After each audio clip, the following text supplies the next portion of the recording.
आपल्यासोबत जे काही घडलं त्याबद्दल उद्धव ठाकरे हे थेट जनतेच्या न्यायालयामध्ये गेले. काल महापत्रकार परिषदेचं आयोजन त्यांनी केलं होतं. आपल्यासोबत प्रसाद लाडे त्यांनी ट्विट केलं याबद्दलचं आणि आपण त्यांच्याशी बोलणार आहोत. दशा नाही तर दिशा गेली अशा स्वरूपाचं जे ट्विट आहे तुम्ही या ठिकाणी केलं, काय म्हणाल? नाही, माननीय उद्धवजी काल म्हणत होते की माझ्या या पत्रकार परिषदेतून महाराष्ट्राला दिशा मिळेल. मी एवढंच म्हटले की दिशा नाही, शिवसेनेची त्यांनी दशा केली. कारण ज्या पद्धतीमध्ये उद्धवजी वागतायत, किंबहुना जनतेच्या न्यायालयात जाणार, महापत्रकार परिषद घेणार. काल ती महापत्रकार परिषद होती का वरळी विधानसभेचा मेळावा होता हे जनतेला पहिलं तर कळलं नाही. काय बोलले, कोण बोलले, अनिल परबने काय दाखवलं, सरोदे काय बोलले, त्यामध्ये ते सगळं विसंगत होतं आणि कुठल्याही गोष्टीला कुठल्या गोष्टीचा अर्थ नव्हता. ज्या पद्धतीमध्ये सन्माननीय विधानसभा अध्यक्ष राहुल नार्वेकरांनी त्याचा खुलासा केला, त्या खुलास्यावरती पुन्हा खुलासा करण्यासाठी त्यांच्याकडे काहीही राहिलं नव्हतं. त्यामुळे न्यायव्यवस्थेवरती, न्यायालयावरती ज्या पद्धतीमध्ये आरोप सूडबुद्धीने केले जात आहेत, मला असं वाटतं की मला यांच्या बुद्धीची कीव येते आहे आणि खरंच यांना मानसिक संतुलन यांचं बिघडलं आहे. आणि जो संजय राऊत बोलतोय त्या राऊतांच्या वागण्यावरती ते चालले आहेत. मला वाटतं हे कुठेतरी विनाशकाले विपरीत बुद्धी त्यांची चाललेली आहे. 2013 सालचा सुद्धा त्यांनी त्या ठिकाणी दाखला दिला की जर माझं पदच अवैध होतं तर मग अमित शहा मातोश्रीवर का आले होते आणि वेळ पडल्यावरती मी त्यांच्याबद्दलही बोलेन, असं सुद्धा एक इशारा ते देत आहेत. काय म्हणाल? त्यांच्याबद्दल बोलण्या इतके उद्धव ठाकरे मोठे झालेले नाहीत. आता पंतप्रधान पदाची स्वप्न पडायला लागली आहेत.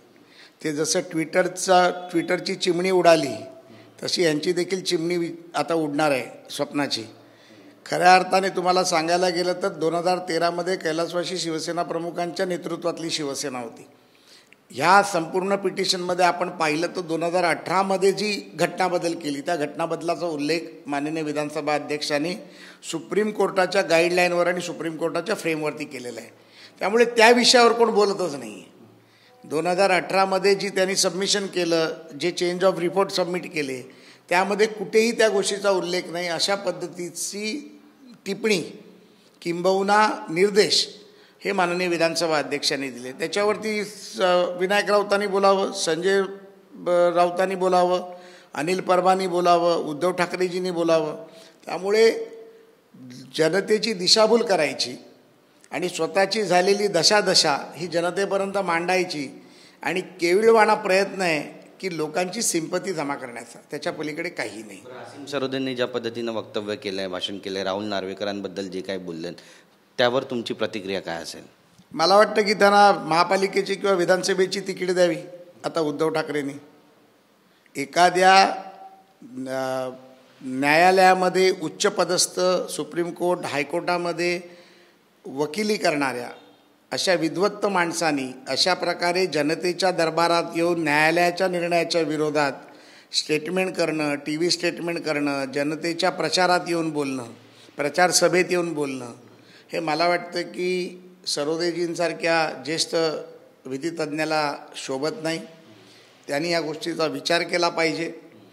एखाद्या गोष्टीची, एखाद्या व्यक्तीची चीड असू शकते, परंतु भारतीय संविधानाची, संविधानाने दिलेल्या अधिकाराची, परमपूज्य डॉक्टर बाबासाहेब आंबेडकरांनी दिलेल्या न्यायव्यवस्थेची, संविधानाची चीड करणं हा वैयक्तिक चीड करण्याचा भाग आहे, जे अशा ज्येष्ठ वकिलांना शोभत नाही. विरोधी पक्ष आक्रमक होतोय, फिल्मफेअर अवॉर्ड गुजरातला होतोय, त्यासाठी पुन्हा एकदा सरकारला घेरण्याची तयारी करतायत आणि टीकासुद्धा होते की उद्योग पळवले, आता फिल्मफेअर अवॉर्डसुद्धा त्या ठिकाणी पळवला जातोय. असं आहे, फिल्मफेअर अवॉर्ड कोणी कुठे करावा हा संपूर्ण टाइम्स ऑफ इंडिया ग्रुपचा अधिकार आहे. कारण टाइम्स ऑफ इंडिया ग्रुप हा कुठल्या काँग्रेस, शिवसेना, भाजपच्या बोलण्यावर चालत नाही. एक जगातला 150 वर्ष जुना देशातला वृत्तपत्र आहे, ज्याचा सर्वजण सन्मान करतात. आजही करोडोचा खप त्या टाइम्स ऑफ इंडियाच्या माध्यमातून होतो. इलेक्ट्रॉनिक डिजिटल मीडिया आल्यानंतर देखील पेपर मीडियामध्ये ज्यांनी स्वतःचा पाय रोवून ठेवला आहे, अशा times of India ग्रुपवरती Nana Patole काय बोलतो आणि काँग्रेस काय बोलते ते टाइम्स ऑफ इंडिया त्याला भीक पण घालत नाही. त्यामुळे टाइम्स ऑफ इंडियानी काय करावं हा त्यांचा प्रश्न आहे. एक शेवटचा प्रश्न आहे, आज कोर कमिटीची बैठक आहे भाजपची, तुम्ही सुद्धा असणार आहात. मुद्दे नेमके काय असतील आणि आता तयारीचा सुरुवात झालेली आहे, लोकसभेच्या निवडणुकीचा बिगुल वाजला असं म्हणावं? नहीं, तैयारी आमची एकच है, अब की बार फिर एक बार मोदी सरकार, अब की बार 400 पार मोदी सरकार. अब की बार 45 पार, महाराष्ट्र में एक बार, फिर एक बार, फिर एक बार. धन्यवाद आमच्याशी बोलल्याबद्दल. कॅमेरा पर्सन सिद्धेश नाईकसह गिरीश गायकवाड, TV9 मराठी, मुंबई.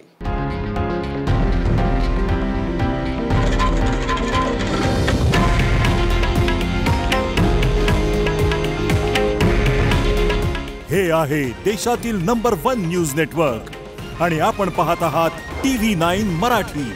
काळजी तुमची, हित महाराष्ट्राचं.